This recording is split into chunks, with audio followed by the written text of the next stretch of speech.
Hey guys, welcome back for another reaction. Today I'll be checking out Austria travel tips for first timers or 30 must know things before visiting Austria. So as I've said, I might be visiting Austria when I visit Germany this year. So I'll go to Austria as well.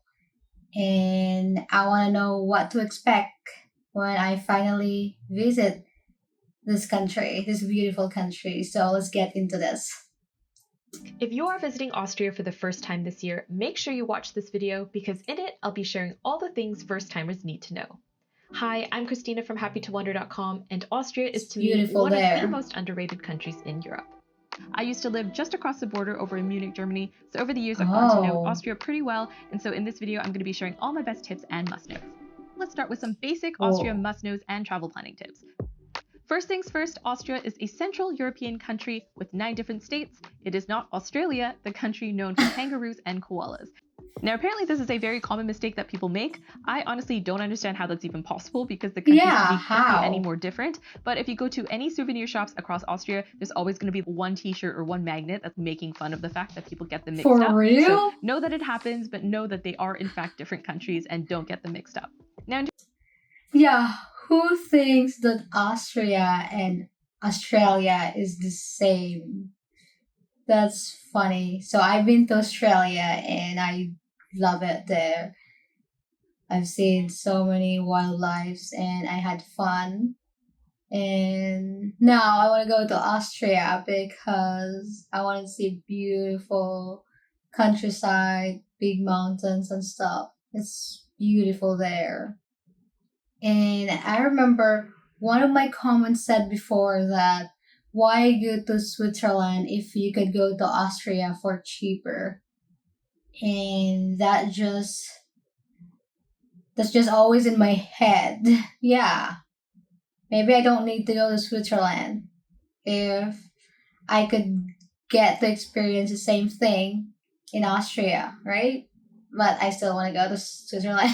I think it's beautiful too. But yeah, let's continue watching this. In terms of where to go in Austria, I feel like there are some places that are super well known, but there's still parts of the country that are largely unknown by overseas visitors. Especially the nature part of Austria, I feel like is often overlooked, but there's actually so many beautiful mountains, lakes, and landscapes that are really worth seeing. Honestly, in some areas, I feel like Austria is a cheaper version of Switzerland, so it's really worth expanding the itinerary beyond just the typical tourist must-sees. Out of the states that I've personally visited, I think that Vorarlberg and Styria in particular are super underrated. I mean, Vorarlberg has amazing mountains and little alpine towns. Styria has the amazing second city of Austria, which is Graz, and it's also got lots of castles, spas, vineyards, beautiful landscapes all around. I also haven't made it to Carinthia, but I've heard that the lakes there are fantastic. So just generally speaking, every state in Austria has something really cool to offer. So be sure to try to expand your itinerary beyond just Salzburg and Vienna. Now, as for when to visit, I honestly don't think there's a terrible time to visit Austria, to be honest with you, apart from maybe peak summer season in the most busy touristy destinations. That said, one of the most underrated times to go to Austria, in my opinion, is for Christmas market season. So mid-November until Christmas. I know that Germany is well known around the world for their Christmas markets. Yeah. Austria does them tremendously well as well. So be sure to add that into your itinerary if you want magical Christmas markets, but maybe something a little bit different. In terms of language, So yeah, is it the same? Like they have the best Christmas market as well because they're next to Germany, which is known for that. I can't wait to visit Austria as well. I feel like I'm gonna have fun and it looks cool in there. And did you just mention that every state has a lot to offer? That excites me. Official language is German, cool. So German is widely spoken across Austria, but you will be fine getting by with just English, especially in the larger cities. In the countryside, it might be a bit more difficult, but that's what Google Translate is for. In any case, it's important that you do know some of the basics just to be polite. So in terms of how to say hello and thank you, it's very easy. It's just hallo or danke for thank you. Or if you want to be a little bit fancier with your greeting, you can say grüß Gott. Now, that said, the German spoken in Austria might sound a little bit different to the German that you've heard elsewhere. Even within the country itself, there's different regional accents and dialects. So just be prepared for that. If things sound a little bit different to what you're used to, or if they're having trouble understanding you, don't take it personally. There's a lot of regional variation. Now, in terms of getting around, public transport in Austria is honestly super excellent, and you don't necessarily need a car. I've heard this My one. general rule of thumb would be if you're just going from city to city, just take public transport. That's going to be more than sufficient. But if you're going to be doing road trips, you want to see nature, you want to kind of get out and do some hikes, see some lakes, then that's when you're going to need to rent a car. If you are renting a car, one really important thing to note is that you do need something called a vignette, which is a sticker that you put on your car, and this is a sticker that you have to purchase in order to use the motorways. And it's very important if you're traveling from another country that you actually have this vignette on your car before you enter Austria, because the borders often have an automatic scanner, and if you don't have this sticker on your car when you enter the country, you might get a bill in the mail a few weeks later asking you to pay a fine. Luckily, the vignette's not too... That would be messed up.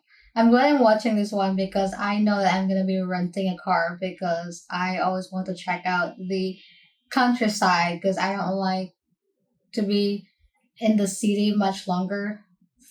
2 to 3 days is enough for me in the city. I always like to check out like the nature stuff is just beautiful. Beautiful. I love road trip. So yeah, watching like this really is very informative. I'm gonna have to put this in my list. Pricey, you can actually buy one for 10 days, 2 months, or a year, which is much better than Switzerland, where you're forced into buying an annual one no matter what. Now, public transport in Austria works based on an honor system, so it's up to you to buy the correct ticket, to validate that ticket, and then get on the train or the bus or whatever. And if someone comes past to ask for your ticket, then that's when you show it to them. So make sure you buy the right ticket and also validate it correctly as well. Now, if you plan to take public transport extensively, one ticket to look into is known as this Einfach raus ticket. And basically, this is a ticket that you can use for a group of up to 5, and it gives you unlimited travel on the train network for the entire day, which is really great again for day trips. And this can definitely save you a lot of money, especially if you have That said, there's also regional offers, so be sure to check out the OEBB website just to see the different ways that you can save money. Now, onto some culture and etiquette tips.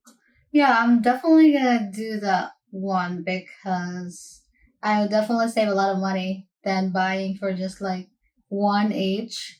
I was actually like to look it up before about the pass, the European pass, or what was that? I forgot what it calls, but it's something.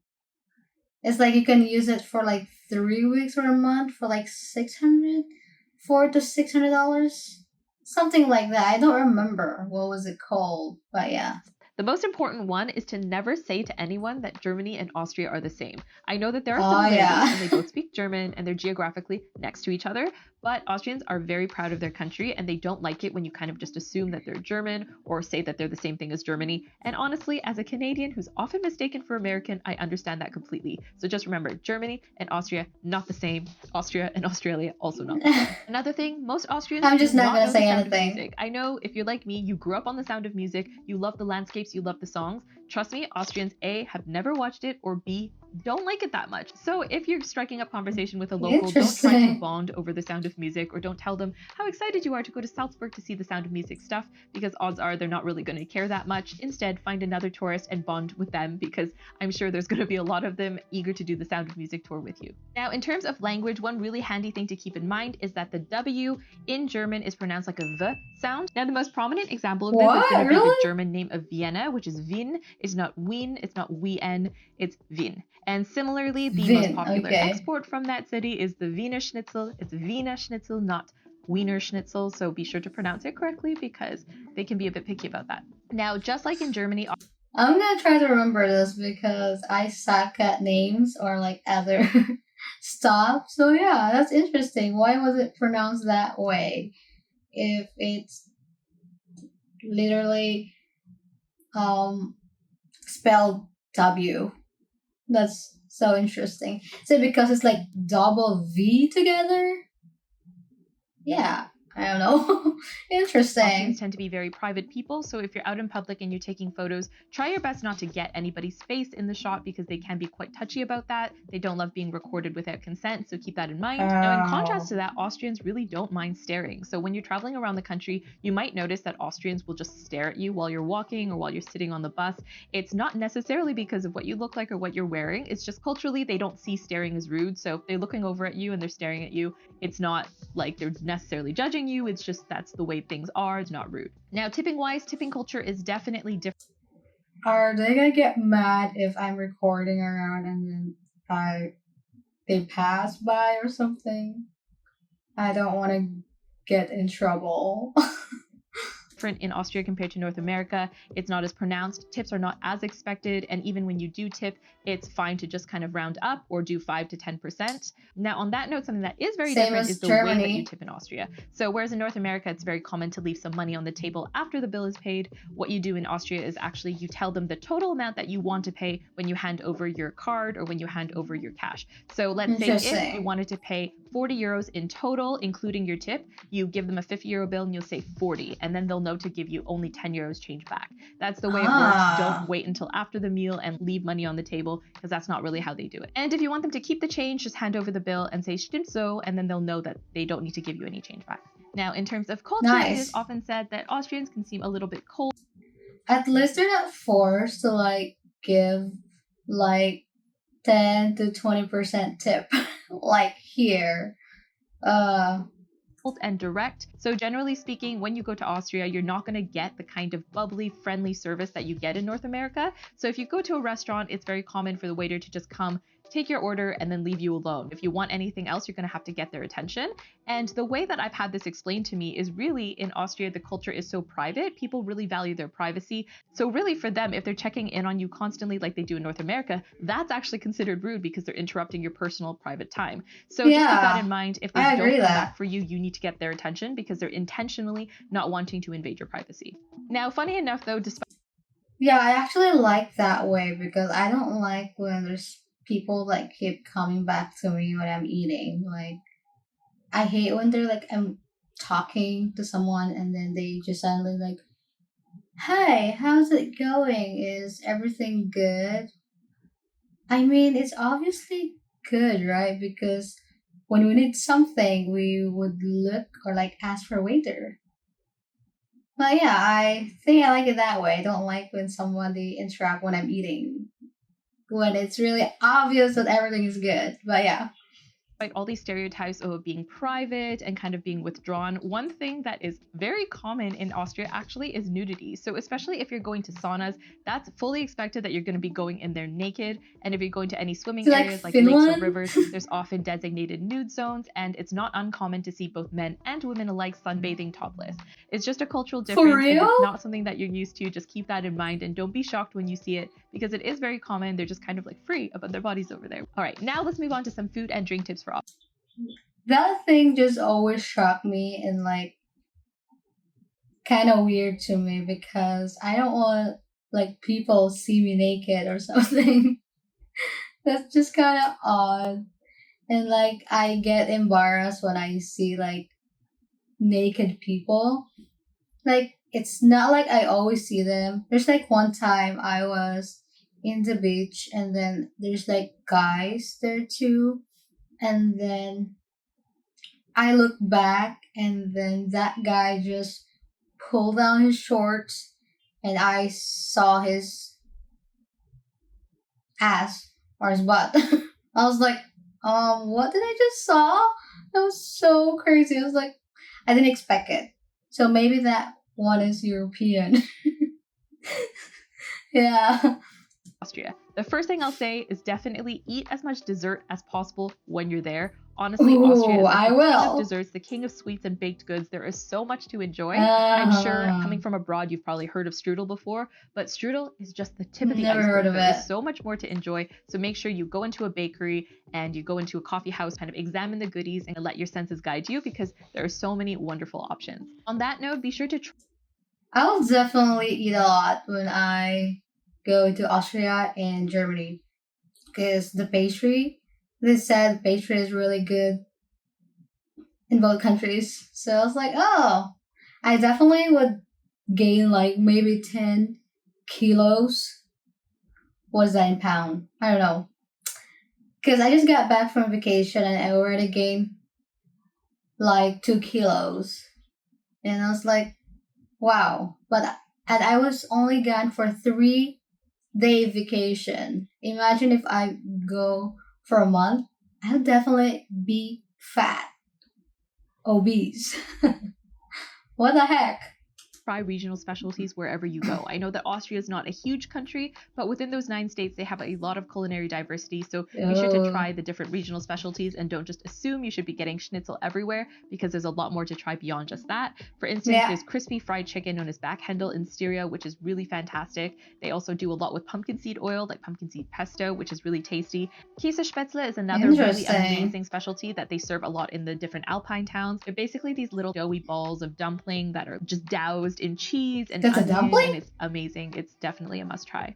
And other regions do a lot of things with fish dishes. Some work miracles with potatoes. I do love fish. Every region has their own specialties, so be sure to give them a try. Now, on that note, when you're in Austria, definitely try more wine than beer, because despite its proximity to Germany, I actually feel like Austria is much more of a wine country. There's a lot of really beautiful wine regions, especially in the eastern part of the country and also in parts of Vorarlberg, but the wine there is so delicious. And if you're looking for a soft drink, this Almdudler is so good. It is such a delicious fizzy drink. If you're not into drinking alcohol, be sure to give that one a try.